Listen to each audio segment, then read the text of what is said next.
Eu já falei demais e eu quero ser breve.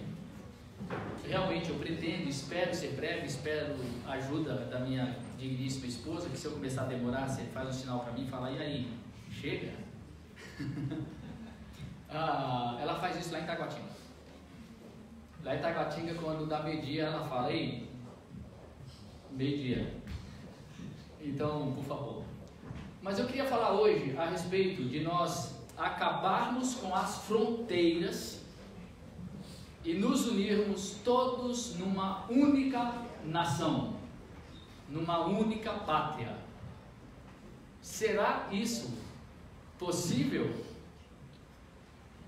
Nós temos uma multidão que está marchando pela América Central, indo em direção aos Estados Unidos.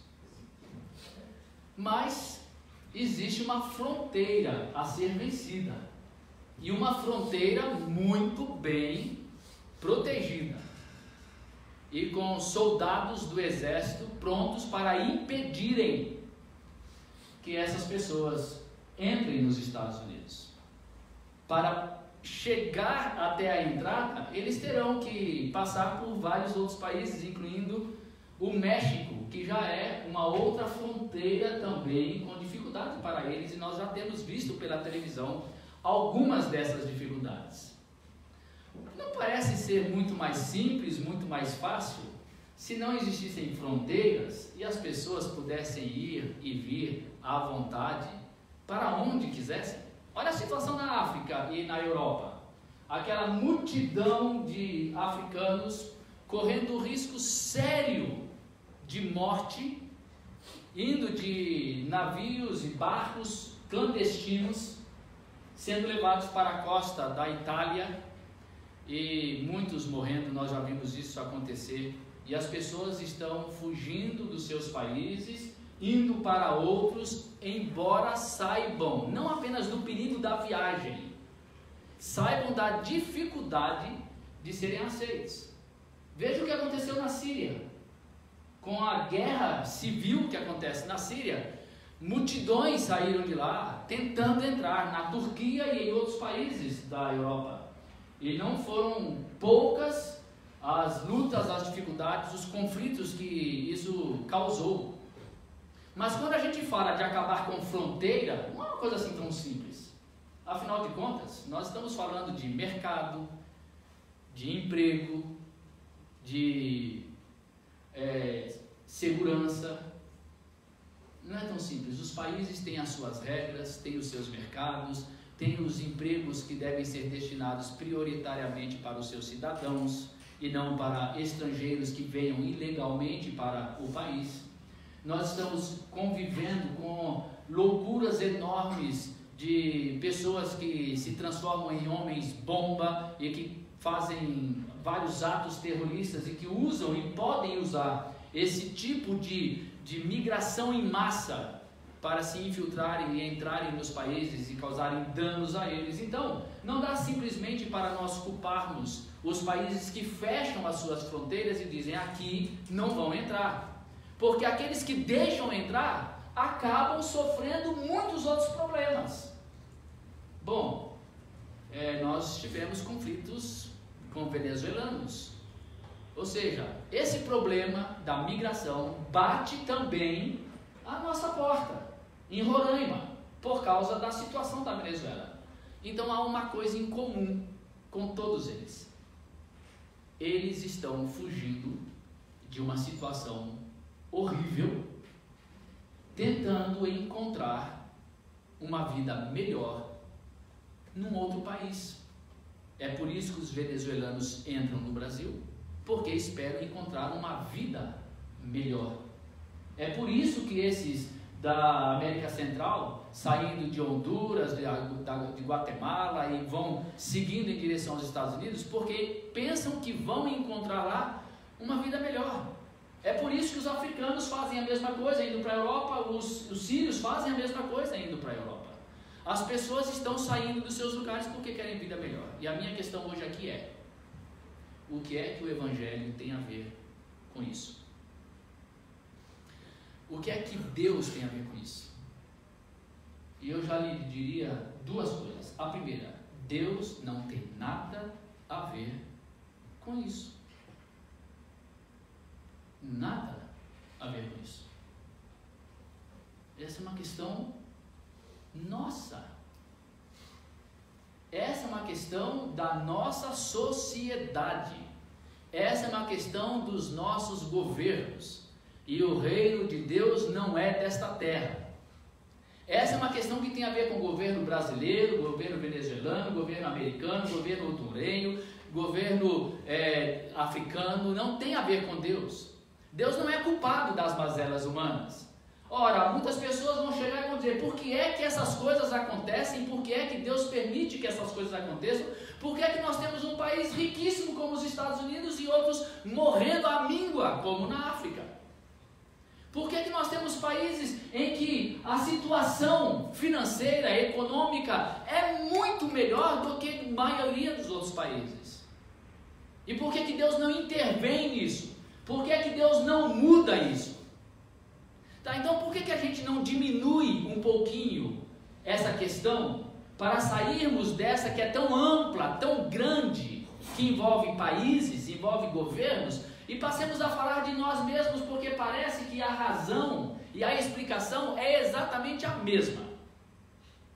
Por que uns são tão pobres e outros tão ricos? E por que é que as pessoas se matam às vezes de trabalhar porque estão querendo uma vida melhor? E por que muitos vão para o crime? Vão para o tráfico de drogas? Por que tantos jovens se envolvem com a criminalidade? Porque eles faltam oportunidade de estudo, de emprego. E onde é que fica Deus nessa história? Será que eu poderia dizer: Deus não tem nada a ver com isso? Sim. Eu disse duas coisas. Primeira, Deus não tem nada a ver com isso. Deus não tem nada a ver com o governo do Rio de Janeiro. Deus não tem nada a ver com a criminalidade do Rio de Janeiro. Deus não tem nada a ver com as ações políticas ou policiais para resolver o problema da criminalidade no Rio de Janeiro. Deus não tem nada a ver com o governo do Rio de Janeiro para resolver o problema do desemprego ou o problema da falta de educação adequada para a população. Deus não tem nada a ver com isso. Isso tem a ver com a gente, comigo, com o brasileiro, com o povo. Não tem nada a ver com Deus. Deus não é governante do Rio de Janeiro.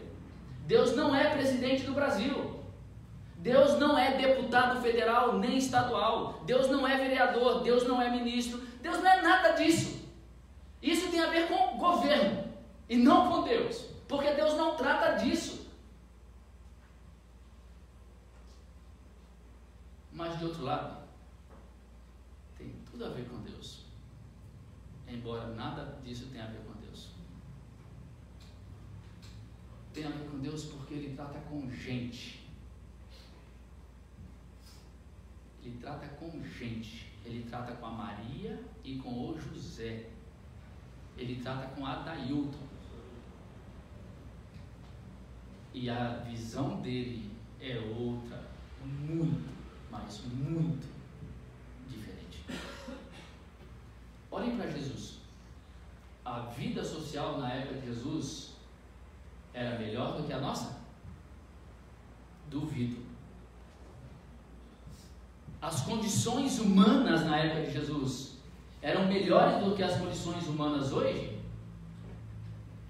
A opressão era menor do que a opressão que existe hoje? A pobreza não era tão grande quanto nós temos hoje? A igualdade prevalecia ou a desigualdade prevalecia? Com uns muito ricos e com outros muito pobres. Era desse jeito. Uns muito ricos e outros muito pobres. Roma dominava. Roma cobrava impostos altíssimos. Roma prendia.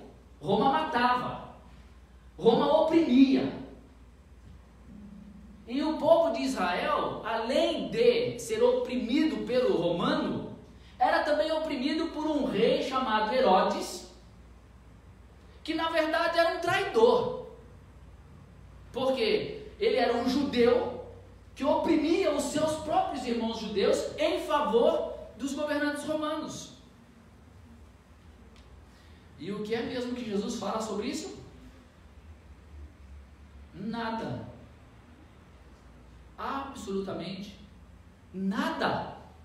Ele chega a dizer: se eu quisesse, eu convocaria uma legião de anjos.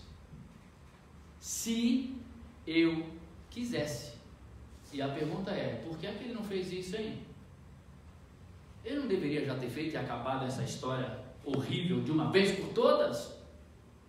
Ele não deveria ter chamado uma legião de anjos e estabelecer de uma vez por todas a paz, a igualdade, o equilíbrio, o amor, acabar com a corrupção, acabar com a opressão, acabar com a pobreza, acabar com a criminalidade, acabar com tudo que é mal e estabelecer o bem? Se eu quisesse, eu poderia pedir e uma legião de anjos viria para me defender. Mas o meu reino não é deste mundo. O meu reino não é deste mundo. O reino de Jesus não é americano, não é brasileiro. E Deus não está nem aí para o que acontece em Brasília. Deus não está nem aí para o Trump. Trump é um bobo perto do que Deus é. É um bobinho. Como bobinho é Bolsonaro, como bobinho é Lula, FHC, como bobinho é qualquer um que se ache alguma coisa perante ele. Ou bobinho qualquer um que ache que é tão importante para que Deus esteja submisso a ele, a tal ponto de não poder mudar aquilo que ele faz. Jesus nunca se preocupou com a pobreza. Jesus nunca se preocupou com os governantes opressores. Jesus nunca se preocupou com a diferença social. Jesus nunca se preocupou com o problema da educação. Ele nunca se preocupou com o problema da saúde pública. Ele nunca se preocupou com o problema dos impostos altos e da opressão econômica. Ele nunca se preocupou de ter mais ricos e muitos poucos ricos e muitos pobres. Ele nunca se preocupou com nada disso e nunca tratou dessa questão. Eu vim para que vocês tenham vida, e vida em abundância.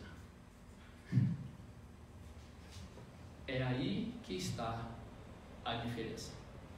Eu vim para que vocês tenham vida. E essa vida que eu vim para que vocês tenham é vida em abundância. Não é dinheiro em abundância. Não é saúde em abundância. Não é educação em abundância. Não é igualdade em abundância. Não é libertação de todas as fronteiras em abundância. É vida em abundância.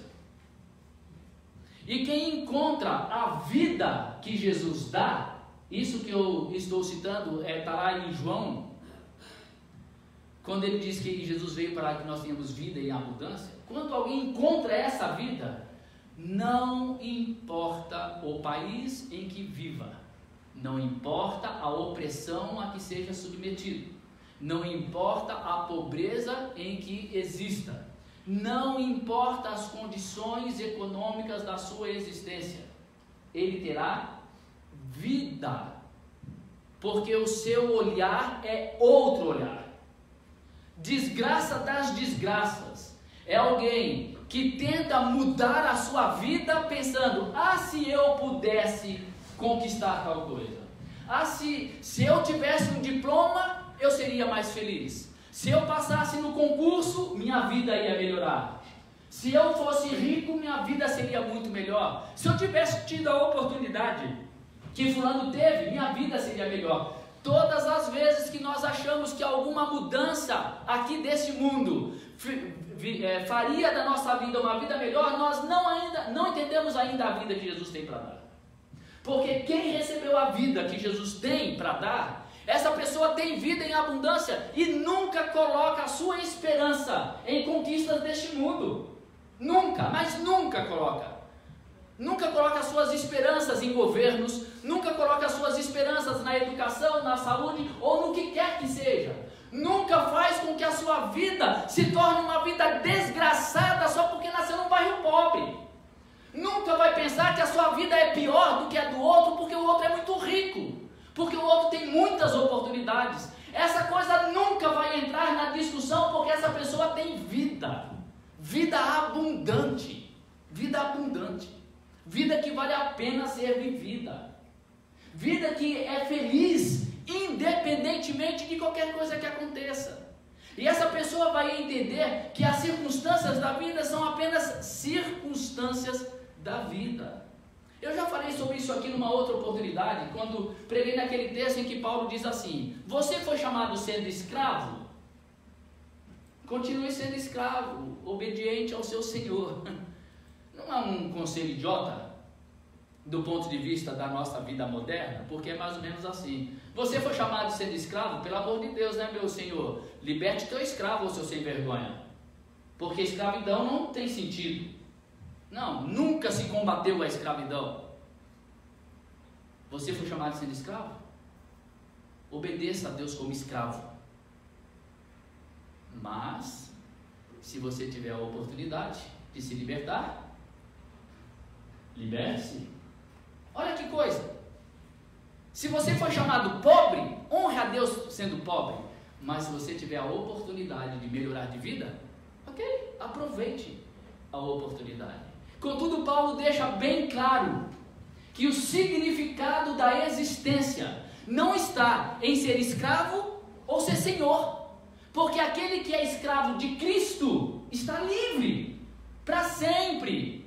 Então o escravo, ele pode ser escravo de um homem, de um ser humano, mas ele jamais será escravo se ele é do Senhor, porque a sua alma é livre, o seu espírito é livre, o seu coração é livre, a sua vida é livre, e essa libertação é a coisa mais importante que nós podemos conquistar nessa vida, e é essa liberdade que nos prepara o caminho para todas as outras liberdades que nós podemos conquistar nessa vida, porque o escravo que ama o Senhor, que entregou a vida ao Senhor, ele será obediente ao seu senhor humano, mas ele terá na sua frente as portas de oportunidade para que ele se liberte, e ele vai aproveitar. E não só ele vai aproveitar, o seu Senhor abrirá a porta para a sua libertação. A diferença é que quando ele passar pela porta da libertação, ele não será mais feliz do que era quando escravo, porque a felicidade não tinha nada a ver com a condição social dele. A felicidade tinha a ver com o ser dele, tinha a ver com o coração dele, tinha a ver com a habitação de Deus nele. Essa habitação de Deus é que fazia toda a diferença para ele. Essas pessoas estão fugindo e devem fugir mesmo, se elas estão em situação de risco em seus países. Se essa é a condição, busquem uma vida melhor, mas nunca pensem que o buscar uma vida melhor é que fará deles pessoas melhores, que fará deles mais felizes. E nunca devem pensar que esse bloqueio de fronteira seja maldição de Deus na minha vida, porque é um bloqueio de fronteira. Aquele que anda com Cristo, ele até caminha, mas ele caminha consciente de que, havendo uma fronteira, Deus, se quiser, abrirá a fronteira e fará o seu corpo invisível para que aqueles que podem prendê-lo não o vejam e ele entre em paz. Mas também vai pronto para ser impedido de entrar e voltará cantando. Ele entra feliz se entrar e volta feliz se não entrar. Porque a felicidade não está nas circunstâncias da vida, mas naquilo que está aqui dentro. Então, a gente passa a vida se lamentando as circunstâncias da nossa existência e não desfrutamos da vida que Jesus tem para dar. E se nós somos mais politizados, nós queremos que Deus seja de esquerda, queremos que Deus seja de direita, queremos que Deus adote a nossa ideologia, como se Deus tivesse que fazer alguma mudança social. Escutem, Deus não fará nenhuma mudança social em lugar nenhum que não seja uma mudança que aconteça no coração de cada um. Se não for mudança que acontece no coração de um, mudança social nenhuma acontecerá. Há um texto, olha só como ele tem tudo a ver com isso que nós estamos falando aqui. Paulo dizendo o seguinte: de todos os lados somos pressionados, mas não desanimados. Ficamos perplexos, mas não desesperados. Somos perseguidos, mas não abandonados. Abatidos, mas não destruídos. Porque tudo isso pode vir sobre nós, pressões, perseguições, abandono, abatimento. Trazemos sempre em nosso corpo o morrer de Jesus, para que a vida de Jesus também seja revelada em nosso corpo, para que a vida que Jesus dá, seja revelada em nós. Pois nós que estamos vivos, somos sempre entregues à morte, por amor a Jesus, para que a sua vida também se manifeste em nosso corpo mortal, de modo que em nós atua a morte, mas em vocês a vida.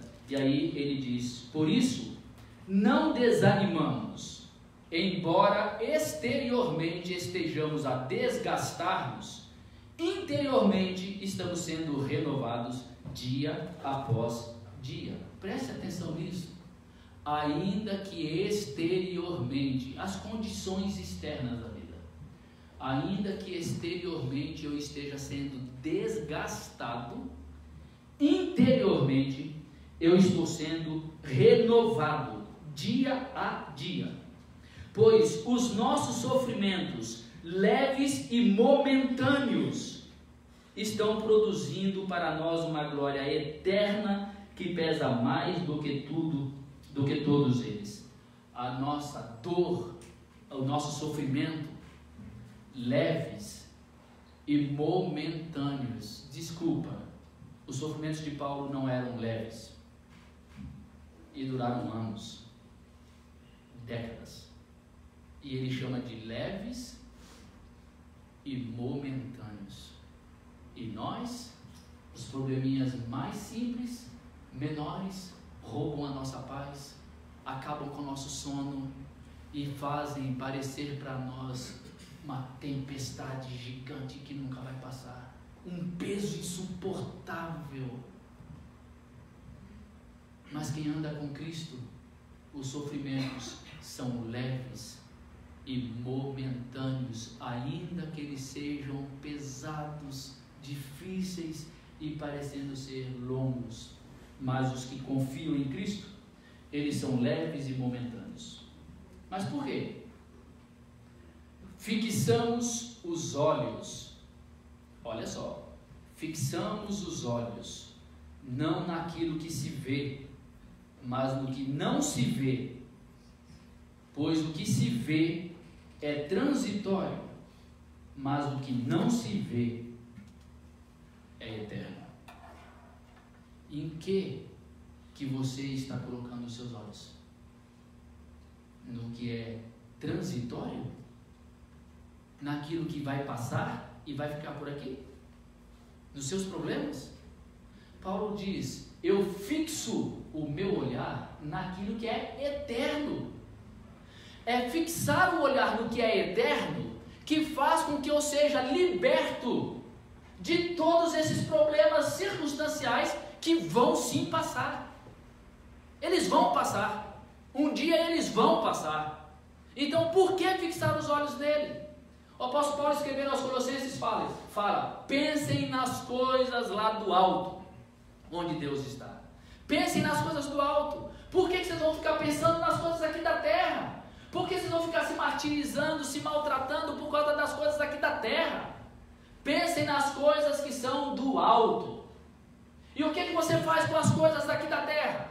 Ora, as coisas daqui da terra você as vê como elas precisam ser vistas, como coisas passageiras.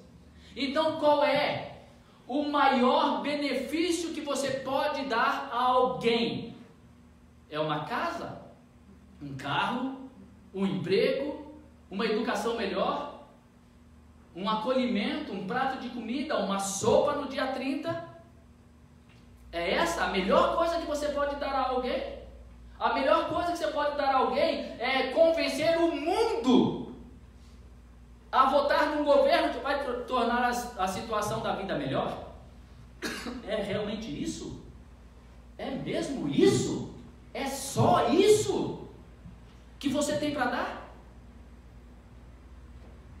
Tudo isso nós temos que dar, porque a vida de Jesus em nós nos convida à bondade, nos convida à compaixão, nos convida ao acolhimento, nos convida à ajuda ao próximo, a atender a necessidade do próximo. Sim, nós temos que atender a necessidade do próximo. Jesus nunca se negou a atender o próximo, embora ele sempre tenha se negado a se envolver em questões de sociedade, de governos, de impérios, de impostos ou de qualquer outra coisa. Dai a César o que é de César.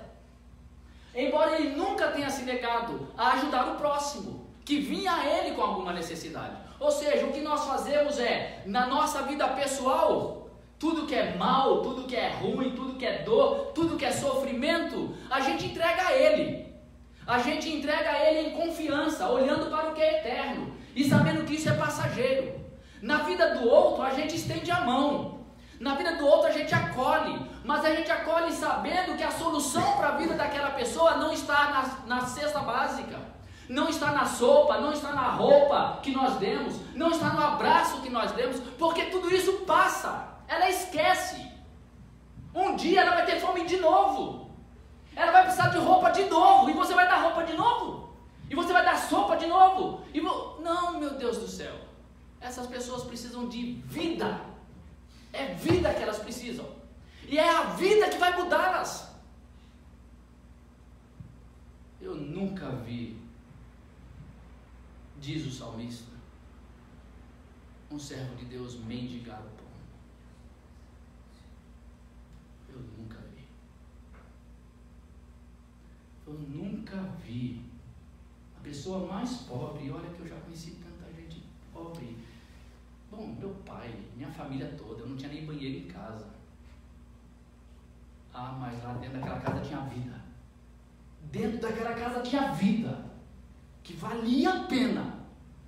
Eu nunca vi meu pai chorar pelos cantos por ser pobre, por não ter banheiro em casa. Eu nunca vi meu pai reclamando por causa das circunstâncias da vida. O que eu vi era um pai cantando, orando e se alegrando. O que eu vi foi um pai e uma mãe que se amavam, cuidavam um do outro e cuidavam da família e sabiam que tudo aquilo era só coisa passageira. Eu nunca vi alguém que ama Jesus e ama de coração e recebe o amor dele e recebeu a vida que vem dele e que viva uma vida desgraçada. Não tem. O melhor presente que você e eu podemos dar ao mundo é Jesus. O melhor presente que você e eu podemos dar a qualquer pessoa à nossa volta é Jesus. Enquanto nós acolhemos, enquanto damos a sopa, o alimento, a roupa, nós compartilhamos o amor de Jesus. Enquanto nós fazemos tudo para ajudá-los passageiramente em suas necessidades passageiras, nós damos a eles aquilo que é eterno, pois aquilo que é eterno vai mudar o coração e vai fazer outra vida na vida dessas pessoas. Só que a gente acha que a mudança da nossa vida não está em Jesus. De boa mesmo. Me responde. Onde é que você tem colocado a tua esperança? No concurso público? Ah, é, né? Você acha que fazendo concurso você vai ficar bem? Ou é na sua faculdade? Ou é no seu negócio que você está criando? Ou é no seu emprego? Nos seus investimentos? A sua vida vai ser melhor quando você encontrar uma esposa, um marido, alguém legal para conviver, porque não dá para ser assim. A sua vida seria melhor se tivesse outros pais. Ou talvez se você pelo menos pudesse mudar para um outro lugar melhor. Onde é que está a sua esperança? Está mesmo na melhoria da sua vida? Pelo amor de Deus. Isso vai acabar. Isso vai sumir. E você vai ser, que mesmo que você viva o resto da sua vida até a morte, conquistando essas coisas, o efeito delas passa rapidinho. Não demora muito. Daqui a pouco você quer mais. Daqui a pouco você já vai estar triste com o que você conquistou. Para com isso, meu irmão. A vida que vale a pena ser vivida está em Jesus. Porque Ele veio não para te dar diploma, nem concurso público, nem condição social melhor, nem para te levar para um país sem fronteiras. Ah não, desculpa. Ele veio sim para te levar para um país sem fronteiras. Eu disse que Deus não tem nada a ver, né, com as fronteiras dos países. E não tem mesmo. Sabe por quê? Porque Ele já criou um outro, onde não tem fronteiras. E eu estou no lugar errado. Todos estes viveram pela fé e morreram sem receber o que tinha sido prometido. Tá bom, se você morrer sem receber benefícios nessa vida. Viram-no de longe e de longe o saudaram, reconhecendo que eram estrangeiros e peregrinos na terra. Os que assim falam mostram que estão buscando uma pátria, que não é os Estados Unidos, que não é a Europa, que não é um bairro melhor, que não é uma casa melhor, saindo de uma situação ruim para uma situação melhor. Não. Eles mostram que estão buscando uma pátria. Se estivessem pensando naquela de onde saíram, teriam oportunidade de voltar. Em vez disso, esperavam eles uma pátria melhor, isto é, a pátria celestial. Por essa razão, Deus não se envergonha de ser chamado Deus deles. Ele preparou uma pátria. De boa. Estados Unidos? Europa? Não, meu amigo. Eu estou caminhando para outra pátria. A pátria que Ele preparou. Agora pense aqui. Rapidamente eu vou encerrar. Olhe o mundo e a situação em que o mundo está. E pense que Deus está se importando tanto com o mundo, que Ele não está nem aí para as fronteiras do mundo, e Ele não está nem aí para os governantes do mundo, e Ele está atraindo, e libertando, e transformando vidas de africanos, de venezuelanos, de hondurenhos, de brasileiros, de sírios, de mexicanos, de americanos, de russos, de chineses, de coreanos do norte, de coreanos do sul. Ele está transformando a vida de uma multidão de gente. E sabe o que ele vai fazer com essa multidão de gente? Ele vai dar um chega para lá nas fronteiras dos Estados Unidos, da Europa, do Brasil e do mundo inteiro. E vai dizer, dá licença, porque eu criei um outro país. Dá licença, porque enquanto vocês achavam que eu não estava fazendo nada, enquanto vocês achavam que eu não tinha nada a ver com isso, eu só estava mudando aquilo que vocês não podem mudar. Vocês mudam condições de vida. Vocês dão estradas melhores. Vocês dão uma educação melhor.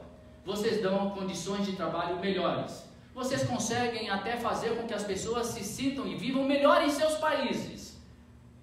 E vocês até se acham melhores do que aqueles que vivem em países paupérrimos. Mas vocês, tadinhos, muito bobinhos, vocês não sabem de nada. Eu tinha gente lá na pobreza da África que estava pleno de vida, que o mais rico magnata deste mundo pode não ter, ou pode ter, porque Deus não está nem aí para o rico ou para o pobre. Ele quer ver coração. Ele transforma coração.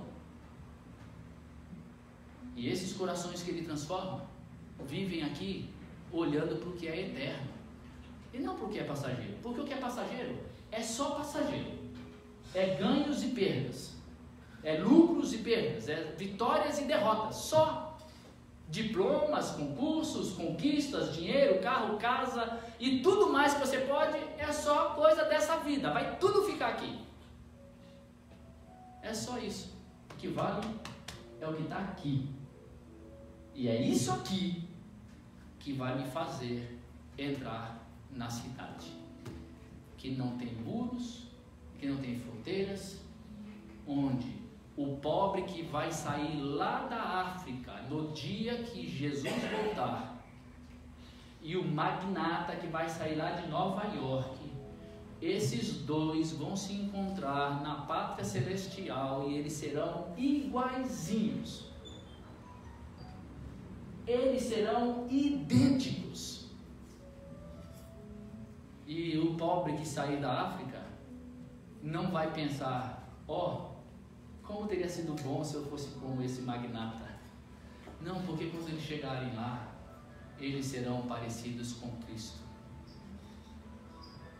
A vida de Cristo estará neles.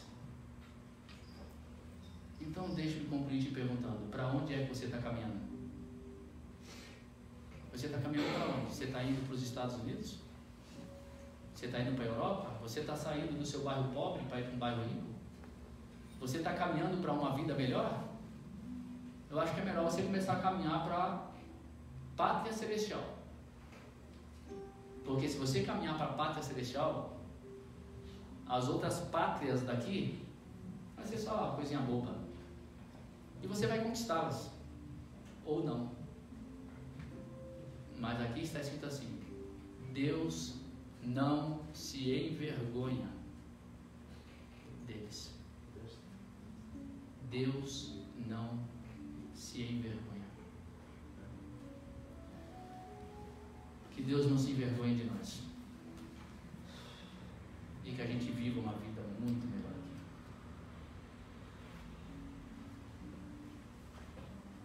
Felicidade do Josué Rodrigues. Vamos.